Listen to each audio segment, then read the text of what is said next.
Kindly subscribe to YouTube channel and follow on Facebook page at Dr. Zabby's Talk Show. Bàbá mi Tinubu, bàbá mi kò ní bàjẹ́ bí dídẹ bàbá, Sanwó-Olú kò ní bàjẹ́. Nǹkan tí mo sọ ló ń ṣẹlẹ̀ yìí o. Kí pé kẹfà sọ̀rọ̀ so agent. Now, lẹ́kọ̀ọ́ ní sọ̀rọ̀ tẹ́mi wá sí Yíbò 70%, Yorùbá 30%. Ẹ̀dẹ̀ náà adé lè kú. Múṣí 50-50, Yíbò àti Yorùbá. Lẹ́kì 60-40, Yíbò 60, Yorùbá 40. Oya, Tinubu, Sanwó-Olú bàbá mi, mo dẹ̀ ní kẹjọ. Kẹfà àdásọ̀rọ̀ ọ̀rọ̀ agent yìí. Agent ti lé ogun àwọn Yorùbá kò nílẹ̀ Yorùbá.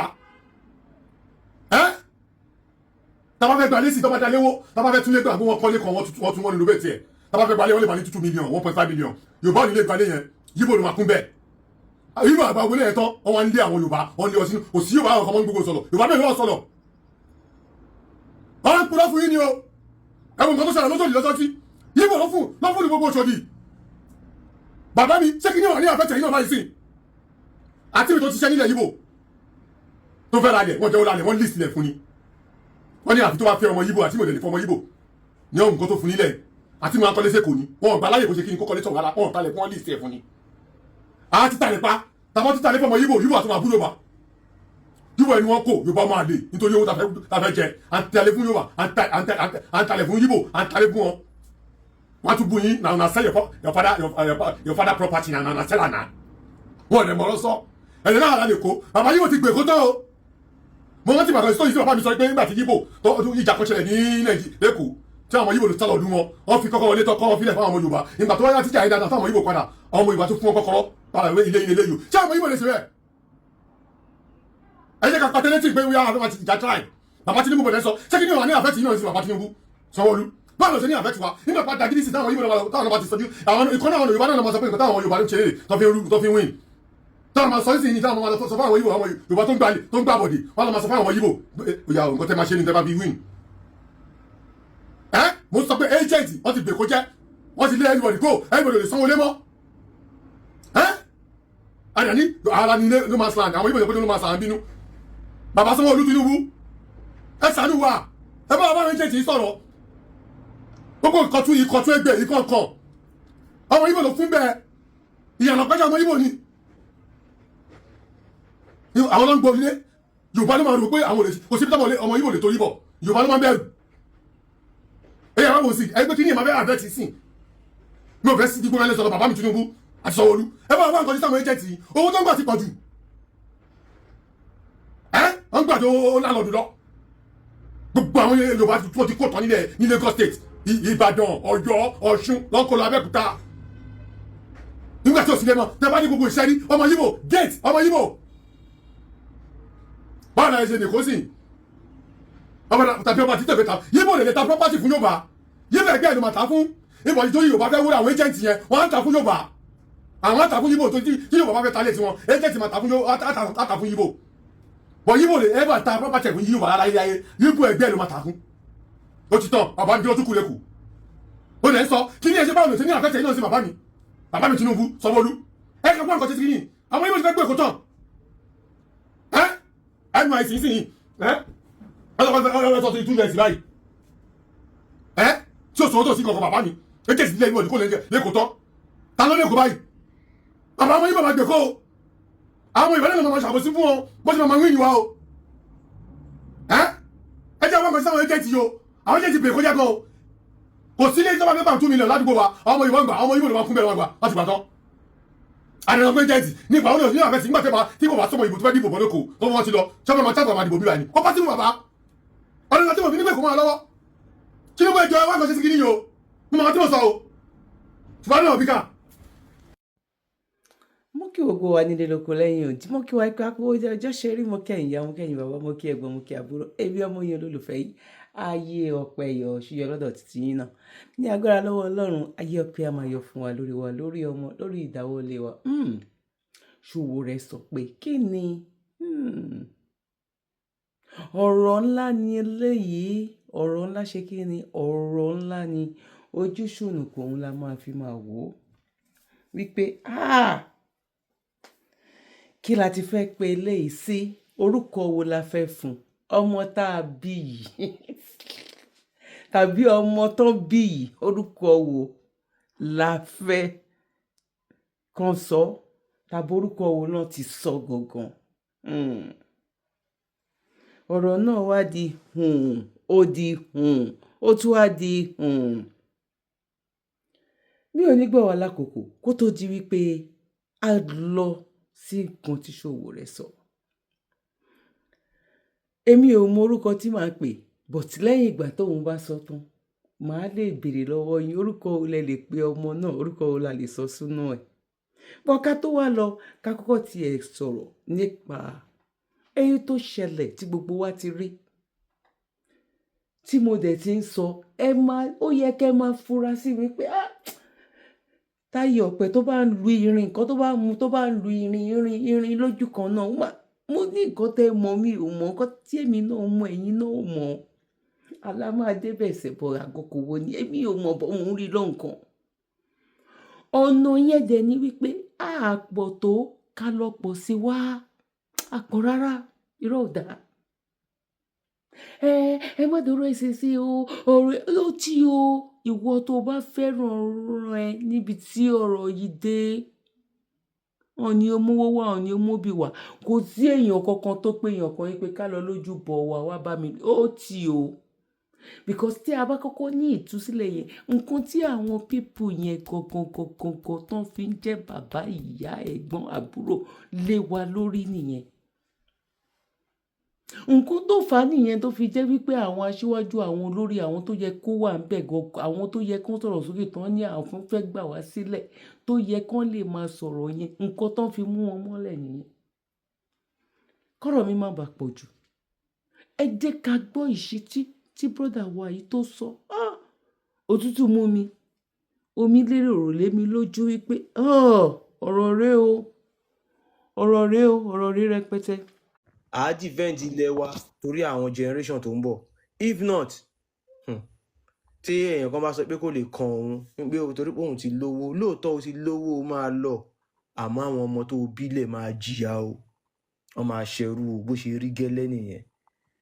So níyì kí ni nǹkan tí a fẹ́ gbéyẹ̀wò òun ni a máa kọ́ ka Sahih Buhari 25 a wá ka Quran méjì kan Quran 4 verse 74 àti Quran 61 verse 10 to 12 a lè wo nǹkan tí Allah àti Muhammadu tí wọ́n gbé wá sí ilẹ̀ Yorùbá nǹkan tí wọ́n sọ a lè mọ̀ wípé ẹ̀sìn Islam ogun ni torí ẹ̀ ni làwọn olórí burúkú ṣe máa ń sọ pé ẹ̀sìn àlàáfíà ni torí pé wọ́n mọ̀ pé ìdàkejì àlàáfíà òun ni ẹ̀sìn Islam náà fi ń sọ fún yín wípé ẹ̀sìn àlàáfíà ni ẹ̀sìn Islam tí nǹkan bá jẹ́ àlàáfíà òun kọ́ ló máa fẹnu ara ẹ̀ sọ pé àlàáfíà lòun wọ́n máa ń sọ kíní kan wá ní the matter will speak for itself àwọn tó bá ṣe law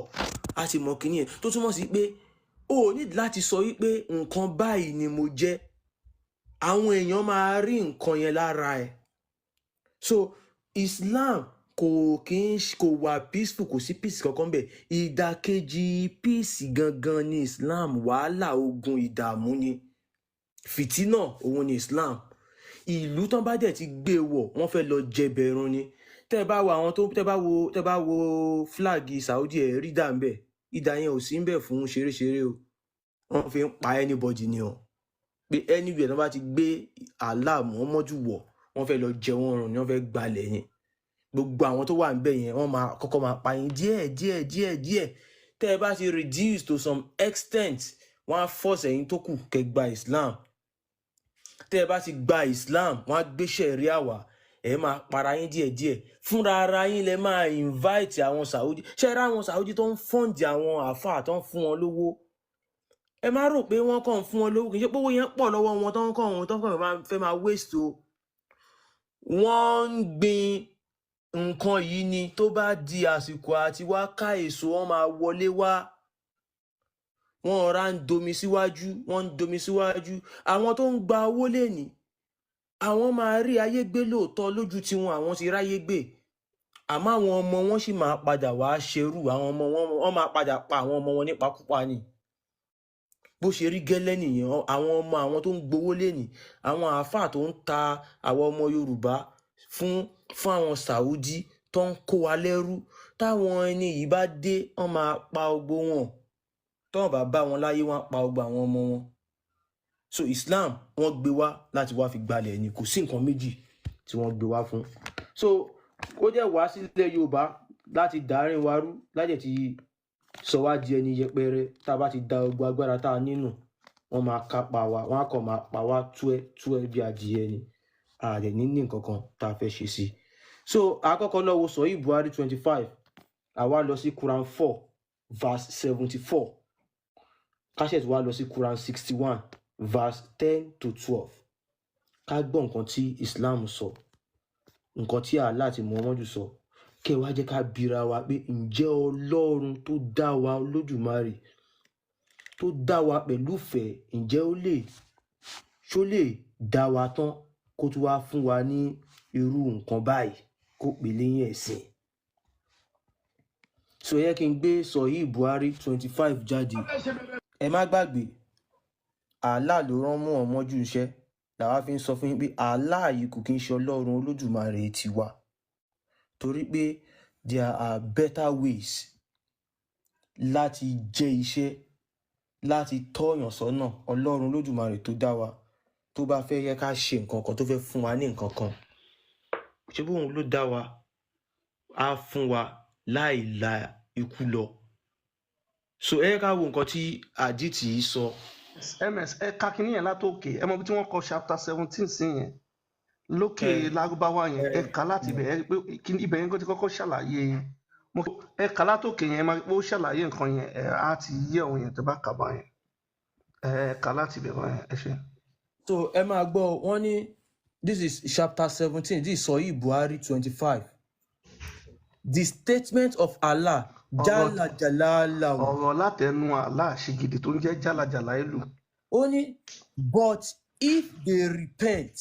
tí o bá lọ bá àwọn tí wọ́n ṣe muslim tí wọ́n bá lọ́wọ́n máa ṣe islam yẹn tí wọ́n yí padà. by rejecting shirk. pé àwọn máa kọ gbogbo nǹkan tó wọ́n ṣe lẹ̀ tí ó kì í ṣe ti islam. and accept Islamic monotheism. báwọn máa wá gba nípa ti islam báwọn máa sin òkúta máa bọ òṣùpá. and perform as salat. àwọn á máa kírun. ikamat as salat. wọ́n á máa ṣe kámọ̀ wọ́n á máa ṣe gbogbo yìí. and give zakat. wọ́n á dẹ̀ máa fowó ṣètọrẹ àánú fáwọn muslim ẹgbẹ́ wọn. leave their way free. kó o fi wọ́n lẹ̀ kó o jẹ́ kó máa lọ ṣẹ́rí táwọn ẹni ẹ bá wá ló tì ọ̀wọ́n ṣe islam ńkọ́ kí wàá ló sọ ẹ tẹ̀síwájú so ó máa lè yí àwọn èèyàn mo ṣe ní kẹkà látòkè báyẹn tí àwọn ẹni ẹ bá lọ́wọ́n ò gbà. narrated by Ibn Umar. Ibn Umar wá ṣàlàyé pé.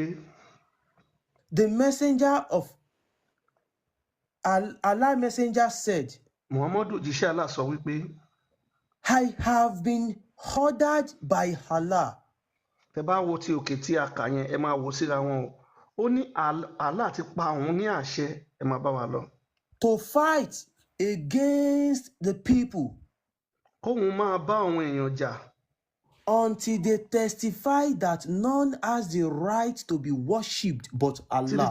títí tí wọ́n fi máa gbà pé kò sí nǹkan kan tó yẹ kí wọ́n máa jọ́sìn fún àyàfi Allah. and that Muhammad is Allah's messenger. kọ́dà tún jẹ́rìí pé Muhammadu tó wá jíṣẹ́ fún wọn lóòótọ́ òjíṣẹ́ Allah níṣẹ́ pé tipátipá ni. and offer the prayers perfectly.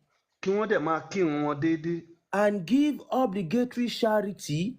kí wọ́n dẹ̀ máa yan sàká ìyẹn kí wọ́n máa fún àwọn muslim ẹgbẹ́ ara wọn ní owó. so if they perform that. tí wọ́n bá ti ń ṣe gbogbo eléyìí. then they save their lives. ṣe ń gbọ́ ẹ̀mí wọn ti yè wọ́n máa dá wọn sílẹ̀ wọn ò ní pa wọn. and property from me. gbogbo nǹkan ni wọn ò ní gbà á ṣe pé ajagun gbalẹ̀ alọ́kọ́lóhun kígbe ni arákùnrin. except for Islamic laws. àyàfi tó bá yẹ pé bí ó ní òfin Islam kan o. then their reckoning account will be done by Allah. ló jẹ́ pé gbogbo àkọọ́lẹ̀ wọn bala ṣe fẹ́ ọmọ ṣe àwa ṣé síbẹ̀. mọ̀ pé property wa òun ní ilẹ̀ wa àjogúnbá wa láti ọwọ́ bàbá wa. tó bá ti pọ̀ ẹ̀yin tẹ́ ṣe Islam àìdá bí akọ́pa yín àbí kọ́ gbalẹ̀ yín now ìkàlẹ̀ máa fọwọ́ mú. ẹni tí sọ pé àṣẹ tí Allah pa òun ni pé kóun wá bá àwọn èèyàn yàtọ̀ máa fi sọ pé láìla. So every other thing tó wà nínú Quran they are working towards nǹkan tí Muhammadu sọ yìí pé ẹ lọ síbẹ̀ ẹ bá wọn jà ẹ gbógun tì wọ́n. Báyìí sìn ni mo ṣe sọ pé ìgbà tí wọ́n gbé ẹ̀sìn yìí wá kò sí nǹkan tó gbé wá ṣe kọjá pé wọ́n á fi gbógun tì wá títí tá a máa fi sọ pé láìlá ìlàlá ní pé tá a máa fi sọ pé kò a gbọ́dọ̀ jọ́sìn fún nǹkan kan àyàfi Allah. A máa ka Sahih Buhari 392 yẹn náà máa gbé síbẹ̀. So ẹ kí n kọ́kọ́ ka Sahih Buhari 392 kí n tó gbé Quran jáde. Sahih Buhari 392 ẹ̀yin náà ẹ máa bá wa kọ́lẹ̀ o. So this Sahih Buhari pé ẹ̀ẹ̀kan yẹn ọ̀tọ̀ lẹ́yìn tó narrate ẹ̀. Sahih Buhari 392 ìyẹn ẹni tó gba ẹ̀gbà yẹn wá. Ó ní narrated by Anas bin Malik. ṣẹgbọ́n Anas bin Malik ló ń ṣàlàyé lè. Allah's messenger said, Muhammadu òjíṣẹ́ Allah sọ fún wọn pé. I have been ordered to fight the people. Ó ní Allah ti pa òun láṣẹ kóun máa jà kiri jàgídíjàgan. Till they say, títí tí wọ́n fi máa wí pé. None has a right to be worshipped but Allah. Kò sí nǹkan kan tó yẹ kó máa sìn àyàfi ṣìgìdì Allah. And if they say so, tí wọ́n bá ti wá sọ bí wọ́n ti ṣe bẹ́ẹ̀. Pray like our prayers. Tí wọ́n ń kírun báwọn ṣe ń kírun. Face our Qibla. Tí wọ́n kọjú sí òkúta dúdú wọn yẹn. And slaughter as we slaughter. Ṣé ìgbọ́ tí wọ́n pa ẹran àbí ràkúnmí àbí àgùntàn sídìí òkúta yẹn báwọn ṣe ń pa. Then their blood and property will be sacred to us. Wọ́n ní ẹ̀jẹ̀ wọn àti nǹkan ní wọn ó ti di mímọ́ látọ̀dọ̀ wọn. And we will not interfere with them except legally. Ó ti di nǹkan pamọ́ wọn á fi wọ́n lẹ̀. And their reckoning will be with Allah. Ṣé ń gbọ́ ó dẹ̀ gbogbo nǹkan ó wà lọ́dọ̀ Allah. Gbogbo ara ti gbọ́ báyìí pé iṣẹ́ ẹkú. Mo rí ẹ̀kọ́ tó wọlé sí tó ń jẹ́ Balikis. Ìtumọ̀ Balikis yẹn lágbára ẹ tẹ̀síwájú lẹ́ẹ̀mẹ́sì. Iṣẹ́ ẹkú iṣẹ́ ogun òun ni Allah ló fi rán Muhammadu sí gbogbo àgbáyé. Èyí tí wọ́n sọ pé wọ́n rán wá kó wá jẹ́ ìkẹ́ fún gbogbo àgbáyé. Táwọn àáfàá bá ti sọ bẹ́ẹ̀ fún yín ẹ fún wọn ní àwọn àdìtì pé irọ́ ni o. Ẹ wá ká tún lọ wo Quran 4 verse 74 kẹ́ ẹ tún gbọ́ nǹkan tí Muhammadu àti Allah nǹkan tó tún sọ.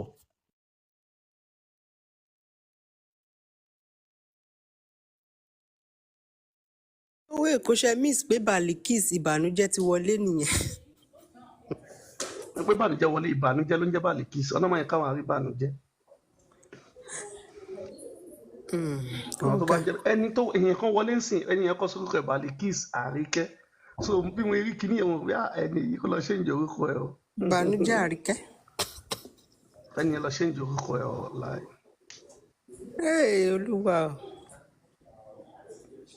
Nǹkan táwọn èèyàn wa ò mọ̀ ni pé orúkọ vibration ni nǹkan tó bá ń jẹ́ òun ló ń vibrate. Àwọn èèyàn tó gbẹ́sìn wọ̀nyí wá wọ́n mọ ìtumọ̀ gbogbo kinní wọ̀nyí.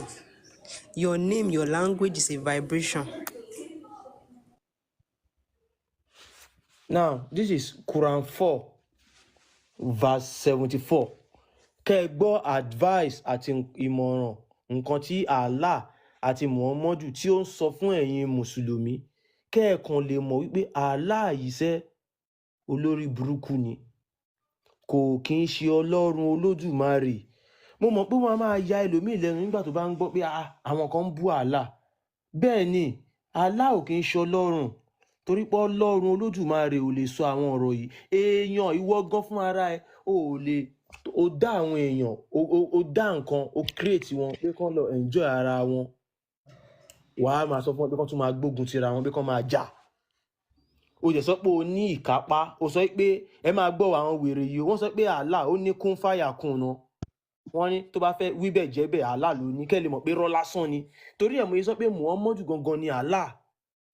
Kò sí agbára kankan kò ní nǹkan kan kọjá kan jagun kan pààyàn. Muhammadu náà dẹ̀ ní ìtàwọn àwọn mùsùlùmí ẹgbẹ́ yìí tí tó jọ ń jagun kiri tán bá wà pẹ̀lú ẹ̀ náà ni Muhammadu jẹ́ nǹkan kan. Ẹ̀rọ àwọn àfáà náà rí pé tán bá ti wà àwọn ọmọ ilé kéwú náà máa tì síwájú ẹ lọ sọ wọ́n lókò tàbí kán máa lo ọlọ́pàá tán bá ti ní agbára ibẹ̀ ní agbára wọn wà. Allah ò lè ṣe nǹkan kan Muhammadu gangan ni Allah. Muhammadu làwọn Mùsùlùmí ń sìn tán pè lálàá. Ẹgbọ́n nǹkan tó sọ ń bí Quran 4 verse 74. Ẹ máa gbọ́, a ti gbọ́ nǹkan tó sọ ń bẹ̀ yẹn lẹ́ẹ̀kan. Ó ní wọ́n pa òun láṣẹ kóun wá gbógun ti àwọn èèyàn, kóun máa bá wọn jà, tẹ́ máa fi máa sin Allah nìkan. Ibi ó ti wá ń sọ fún àwọn ẹ̀yin Mùsùlùmí pé let those who will sacrifice this life ẹ jẹ́ kí àwọn tí wọ́n máa fi ẹ̀mí wọn ṣe ètùtù nílé ayé yìí for the hereafter torí tọ́lẹ́yìn tí wọ́n bá kú fún torí àlùjọ náà fight in the cause of Allah. kí wọ́n jà nítorí Allah. And whoever fights in the cause of Allah, ẹnikẹ́ni tó bá ti jà nítorí ti Allah, whether they achieve martyrdom or victory, bóyá ẹni yẹn ó kú sórí ogun yẹn ni wọ́n pa àbí ó borí, we will honor them with a great reward. wọ́n ní àwọn máa pọ́n ẹni náà lé, wọ́n máa fún ní ẹ̀bùn ńláńlá, ẹ̀bùn tó Àwọn tóbi jù àyà yìí òun ni àwọn Fúlàní tẹ́ ẹ rí tó ń pààyàn yẹn tí wọ́n ni lò wọ́n máa àwọn kà. Boko Haram. Àtọ̀wọn tí wọ́n máa ń gbé àdó olóró sára lọ pààyàn, Àwọn nǹkan tó ń lò ní tó máa lọ pààyàn táwọn náà máa tún para wọn. àbí tí wọ́n bá fẹ́ ju àdó méjì sí yín lápò, nǹkan tó máa kà náà nìyẹn. àwọn tó ń lo àdó náà nǹkan tó ń lò ní. Ipe kí àwọn tí ẹ jẹ́ kí àwọn tó bá máa fi ẹ̀mí wọn tó máa fi lélẹ̀ nítorí ọ̀run, nǹkan tó ń sọ fáwọn ẹ̀yin Mùsùlùmí nìyẹn, ẹ̀yin ọmọ Yorùbá, wípé ẹ fi ẹ̀mí yín lẹ̀, ẹ lè kú, ìyà lè jẹ yín láyé yìí kẹ́ ẹ máa lọ gbádùn lọ́run. Ọ̀run tó ń sọ fún yín kò sí o, irọ́ ni o. Ó wá sọ pé ẹ̀yin tẹ́ bá ti fẹ́ fẹ̀mí lẹ̀, ẹ máa jà nítorí Allah, ẹ máa ráwọn ará bí yẹn tó bá fẹ́ pààyàn bísímìláì náà ni, tó bá fẹ́ pẹran bísímìláì náà ni. Wọ́n wá ń pààyàn fún Allah. Ó wá tún sọ fún wọn pé ẹnikẹ́ni tó bá pààyàn fún Allah o, bóyá orí èèyàn yẹn pa fún Allah àbí ọwọ́ pálábá ẹ wá ségi wọ́n wá pa ẹ́, má wòrì, àwọn máa fún ẹ níbi tó ga ní àlùjọ náà. Irọ́ ni o, irọ́ ni o, ẹ̀yin èèyàn wa, kò sálùjọ náà, kò sálùjọ náà. Wọ́n tún ní ká tó fi Sahih Buhari 3167 ká fi gbá lẹ́gbẹ̀ẹ́. Sahih Buhari 3167 ká tó wá lọ sí Quran 61. Ẹ ká tún gbé Sahih Buhari 3167 ká gbé jáde kẹ́yìn náà tún gbọ́. Ẹ̀yin èèyàn wa, ẹ máa kọ́lẹ̀ o. Ẹ lọ gbogbo ẹni tó bá ti ṣì ń ṣe Islam ní 2025 tó dẹ̀ ń gbọ́ ètò wa, ó yẹ kẹ́ ti mọ̀ pé ànábì ti ń ṣe o, Allah ti ń tẹ̀lé o. This is Sahih Buhari 3167. Sahih Buhari 3167. Only narrated by Abu Huraira. Ẹ ṣàlàyé pé While we were in the mosque, nígbà tí wọ́n wà nínú mọ́ṣáláṣí ṣálámọ́ṣí, the prophet came out and said, Muhammadu jáde ó dẹ̀ wí pé let us go to the Jews. ẹ jẹ́ ká lọ bá àwọn ìran Júù, àwọn ará Júù. We went out till we reached Beit al-Midras. Wọ́n dẹ̀ jáde nígbà tí wọ́n fi débi tó ń pè ní Bethel Bimra. He said to them, Ó wí pé fún wọn, fún àwọn Jew, ó sọ fún wọn pé if you embrace Islam, ó ní tí wọ́n bá gba ẹ̀sìn Islam, you will be saved. ó ní wọ́n máa dáàbò bò wọn, kankan ò ní ṣe wọ́n.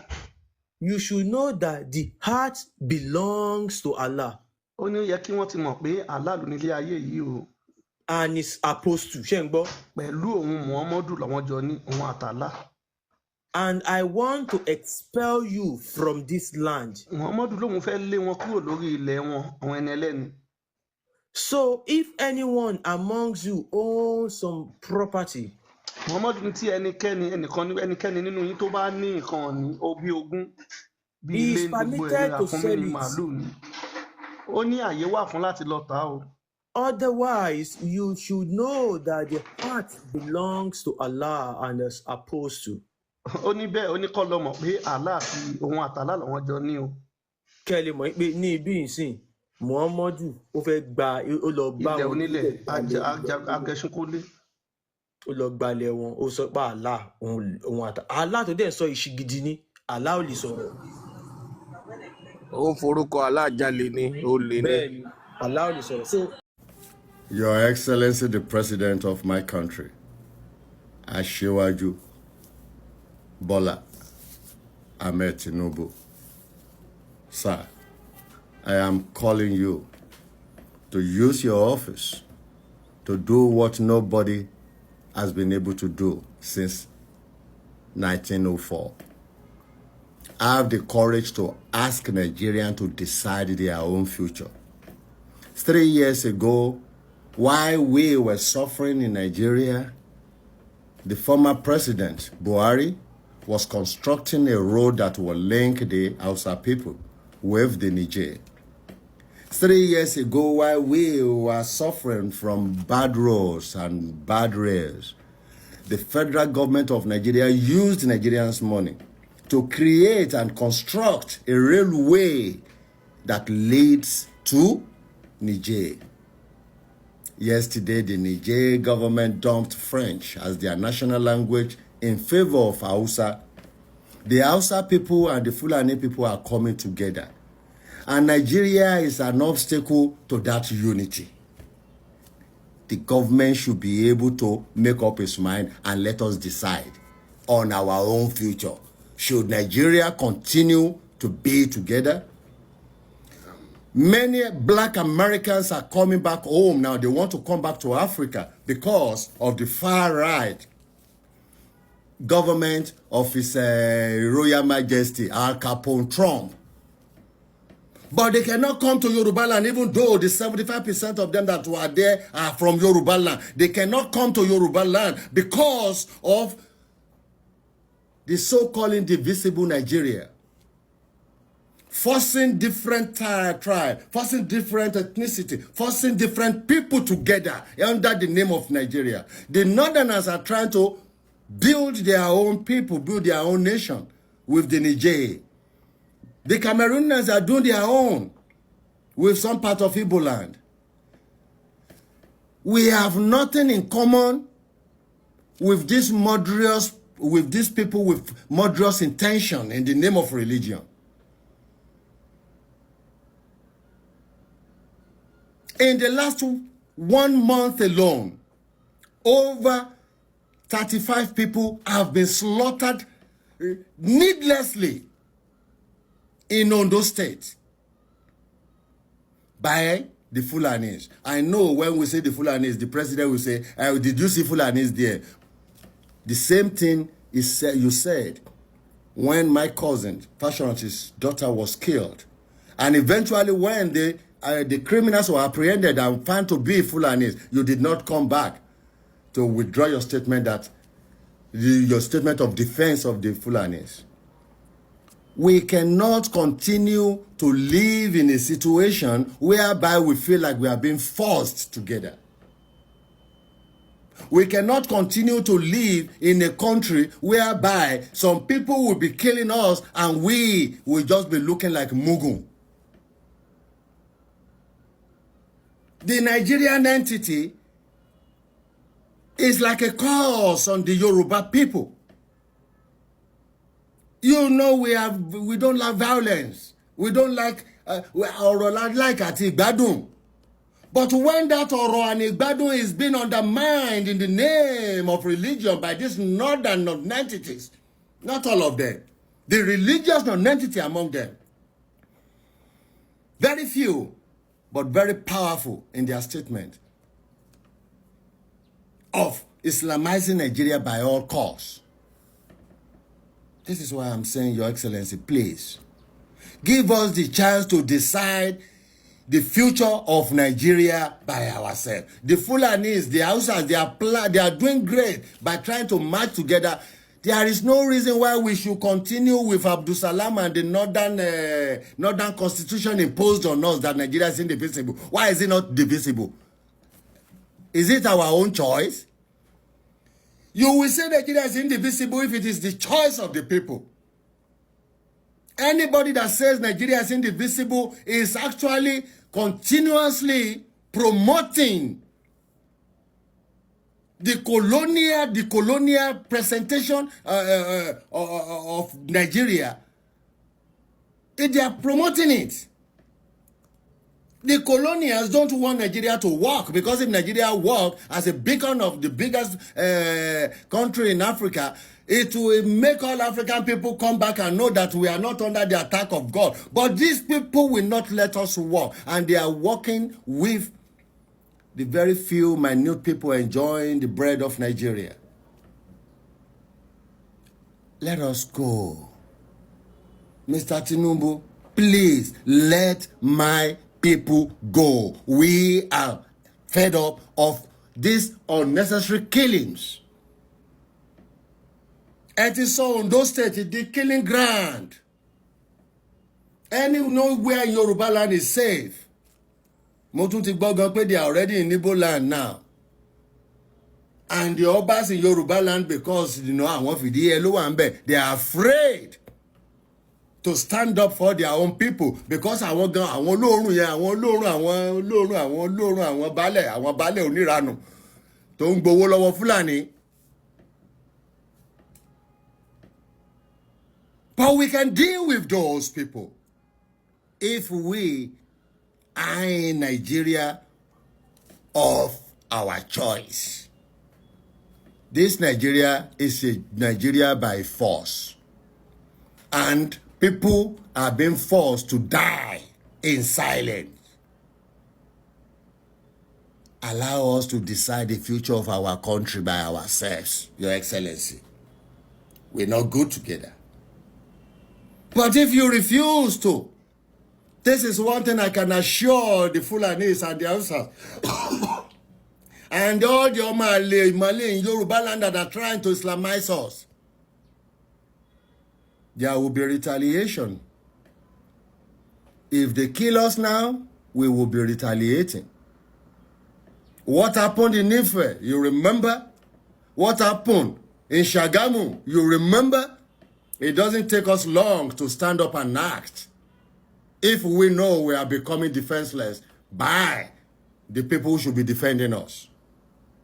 If you are forcing Nigeria to be together and you cannot keep us secure in Nigeria, then we will be retaliating. We will find it not difficult at all to retaliate. Every killing in Yoruba land now will be retaliated.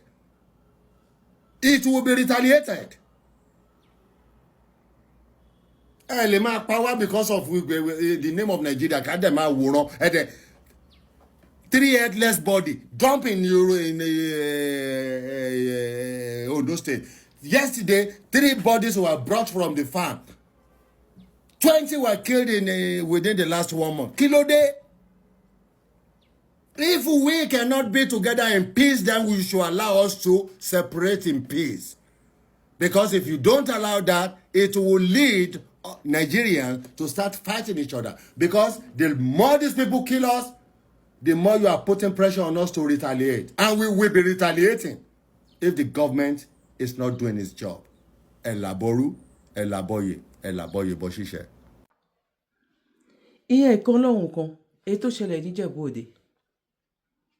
Tá bá gbé wá wípé tó bá jẹ́ wípé àwọn òyìnbó yìí wọ́n fi wá sílẹ̀, nǹkan ìṣẹ̀ṣe China náà ló fi ń ṣe science. But ìgbà tán ti wá gba adùn ọwọ́ wa tó fún ọ̀tá wa ní ewúro. Ẹ mọ̀ pé ewúro kó tó rí adùn nínú ẹ̀, wàá ṣiṣẹ́ iṣẹ́ ló máa ṣe. Oh my God. Wàá gbó. Kó tó di, wàá tiẹ̀ máa rí traces yẹn díẹ̀ bó bá ṣe lè gbó tó. Wàá máa rí bọ̀, ó máa lọ. Yes, ó máa ń lọ tó bá gbó dáadáa. Òun la wà yìí, òun lèmi àti yín lájọ wà nínú ẹ̀. Tá bá gbó dáadáa, èyí tó korò yẹn, ó máa yọ, ó máa lọ. Á dẹ̀ ti wà lẹ́nu ẹ̀ sìn, a máa jọ gbó ni.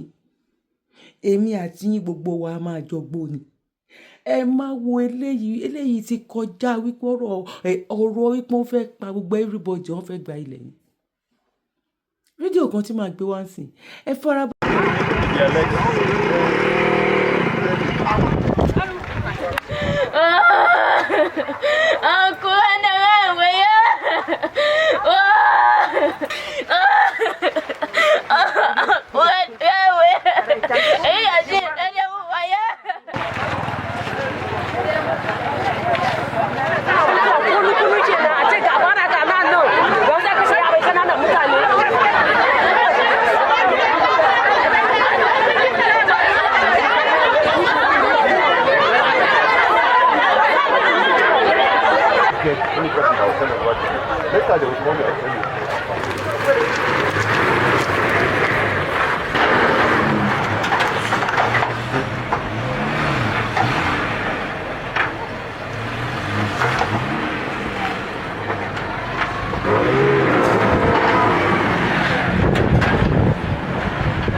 Security and commissioners everywhere. They have money, so let's get that. I won't be na she here so eh.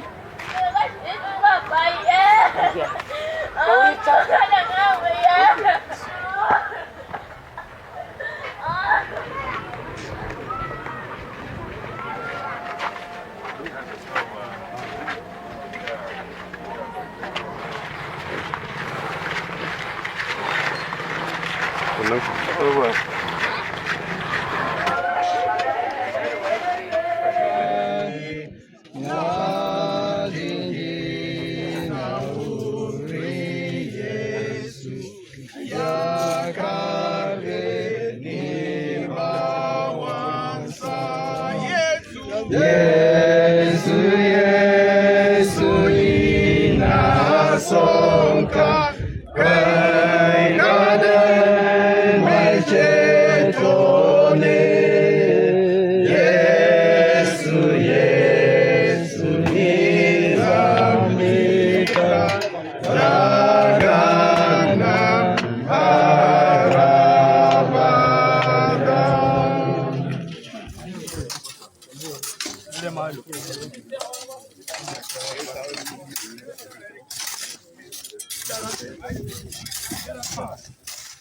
Yesterday night, while our people were vigilant and also taking note of their surroundings, around about 12, after 12, we discover some militiamen known as headsmen who invaded Ziki, Kimakpa community in Kol district of Irigwe Chiefdom, Bassa local government area. They started shooting, they burnt houses, they macheted people, and as I speak, we have recovered about 51 dead bodies on ground. And then we are still searching. I will not say that is the end, but we are still searching on other corpses around the bushes. And that is the situation of what happened. So Fulani headsmen invaded this community, killed and macheted the Irigwe people. I am telling you, the situation is very disheartening, very sad to see. If you turn your camera to look at women, children, aged crying, you will yourself, even as journalists, also join in shedding tears because the situation is bad.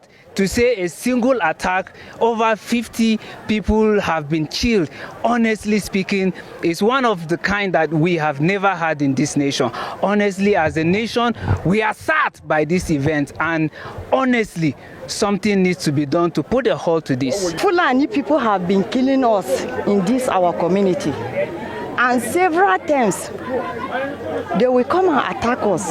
We Irigwe people have never gone to their ruga to attack them. So they have been coming and be killing every time. We are tired of this killing. We are tired of this killing. Enough is enough. Our children are dying. Our mates are dying. Our husbands are dying. Our crops have been raised down by this Fulani hitman. So we are tired. Enough is enough.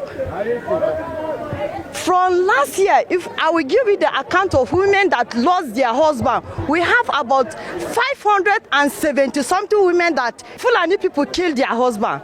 We have so many widows and orphans in this community. So we are tired. This thing enough is enough. We want Fulani people to stop doing all this thing that they are doing to Irigwe people. We don't want them again. There are several times that they will call us for peace talk. Well, after peace talk, another thing will come out. After peace talk, another thing will come out. Last week we have peace talk with with sector.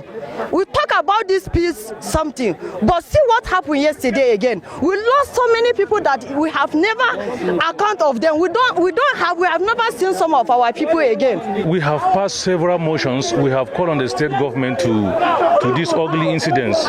We have profound solutions. We have asked that these settler campuses of security should be opened in border states, you know, so that they will be able to be proactive whenever there's an incident like this. When there are border security across state levels, they can be able to handle situations like this. When they had a gunshot, not necessarily must be a call. These are rural areas. If we are far from the security, before the security will arrive, I think disaster will have occurred that we cannot measure. So we have called on the state government, and in fact, even we have cried even with the federal government to create this police outpost across boundaries to tackle this kind of event. Otherwise, we will keep on counting losses of our. Àwọn Fúlàní yẹn ń gbé owó sókè. Kẹ́ wo ìparí fídíò yẹn, kẹ́ wo nǹkan tó wà ńlẹ̀. Nǹkan kan wà ńlẹ̀ ńbẹ̀. Ẹ fílẹ̀ nínú comment section. Ìyẹn lẹ máa fi mọ̀ wípé 80% nínú àwọn tó ń da màálù yẹn, àwọn gangan lágbódegbà tó ń ṣiṣẹ́ fún àwọn tó kù. Ẹ wo, ẹ má jẹ́ kí ọ̀rọ̀ mi, ẹ má jẹ́ kó pọ̀ jù. Ontura naki Tinubu. Tinubu sai. Gaji naka. Mune anam. Wallahi mun sha ga nono ga kudi. Ga nono ga kudi. Ya za a rena da banka. Nono kudi banka alaji kudi ne nga maka alaji Gbudo. Gani. Àsìkò kan ló gbé nǹkan yìí wá. Yes, àsìkò kan ló wá introduce gbogbo nǹkan tó introduce wá ní Nàìjíríà, nílẹ̀ Yorùbá. Wọ́n ti introduce ẹ̀ sáwọn òyìnbó rí. Àsìkò kan náà làwọn òyìnbó yìí kọ àsìkò tiwa náà lélẹ́yìí. Ṣẹ̀rí tẹ́nu wa ọ̀bá kọ́kọ́ kò lórí wípé a ní nǹkan tẹ́ gbé wa, ẹ fi wá fa ìran, ẹ fi wá fa wá sẹ́yìn ni. A ní kúrò. Torí wípé kí ni àwa tẹ́ṣẹ́rẹ́ ni Mùsùlùmí tá la fẹ́ gbé orílẹ̀-èdè. Àwa tẹ́ṣẹ́rẹ́ ni Christian tá la fẹ́ gbé orílẹ̀-èdè. Àwọn 90% nínú wọn, pásítọ̀ wọn, àwọn ìmáàmù wọn, orin tó ń kọ fún wọn níbi tán ti lọ ń ṣe wàásù kò lọ pẹ̀lú àwa kékeré ta wà níta. But àwọn èèyàn náà tó bí wọ́n bá bẹ̀rẹ̀ sí ní lajú wípé ó dẹ̀ ti ń ṣẹlẹ̀ ń sìn, ó ti ń. As an African, you travel to Israel to pray on the wall, which they call pilgrimage, and get the title of GP, right? Yeah. As an African, you travel to Saudi to pray on the Black Stone, which they call Haji, and get the title of Al-Haji, right? Yeah. As an African, you travel to your own ancestral home or village where you were born to pray either on the stone, the water, the trees, or any symbolic statue, just to pray. They target evil, demonic, devilish, fetish, blah, blah, blah, blah, blah, blah. Right? I once told a friend, I said, I prefer to go to Obunike cave and make my prayers. And he was like, that is called paganism. Coming from somebody that is aspiring to go to Israel and lay his hands on the walls to make prayers. Isn't that funny? Can you imagine? Mental slavery is the second phase of slavery that we're experiencing in Africa. Every race, tribe, very correct, or nation has a unique essence of communication. Our ancestral own is not evil. It is not devilish. It is not fetish. It is not. Stop that. Are you not using your head, or you're not using your senses? Which one? This is why somebody will travel all the way from Africa down to Jerusalem, say he's going to see or fetch holy water from Jerusalem. So what happened to River Niger? What happened to Ezunomambala? What happened to Nkesi? What happened to What happened to Oyeko Ozuru? All these are very strong waters. What happened to the water in your father's land? So now Jerusalem on the holy. I cry for my people. Oh, I weep for them. I weep for So them. that one is holy. This one is tamed evil, demonic, This one is so fetish. Nigerians, Africans, and are really they blind. Very. And I'm happy that we are all waking up. A lot of us are waking up. One thing she did not add is the fact that not just that they say these things are evil, they go ahead to intimidate people that worship, that follow this way. Right? So that place you're going to, that Israel you're going to, that Arabic nation you're going to, those are people's town, people's ancestral land. Their ancestors lived and walked on the surface of that land. That is their heritage. You want to go to Israel, those Israelites there, those Jewish people there, that is their land. You want to go and appease their own ancestors while you leave your own ancestors thirsty and hungry for you. While you leave your own ancestral land to go to another person's ancestral land to worship their own ancestors, leaving your own ancestors hungry and thirsty for you. That is one thing she did not add. Because that place you want to go to is other people's land. This place is your land. You will never ever see an Israeli or an Israelite come to our land to pray. Never. You will never ever ever see an Arabic man come to our land to pray or to call on our ancestors. Never. It is always the black man running and looking for other people. It is always the black man looking for something outside when they have their own. But why would they not go after their own? Because their own is evil. The black man thinks their own is bad. So why should I go after my own when my own is bad? That is the problem. That's what she did not touch. The fact that we have self-hate for ourselves, for our own thing, the thing that makes us unique, we have this hatred inside us for ourselves.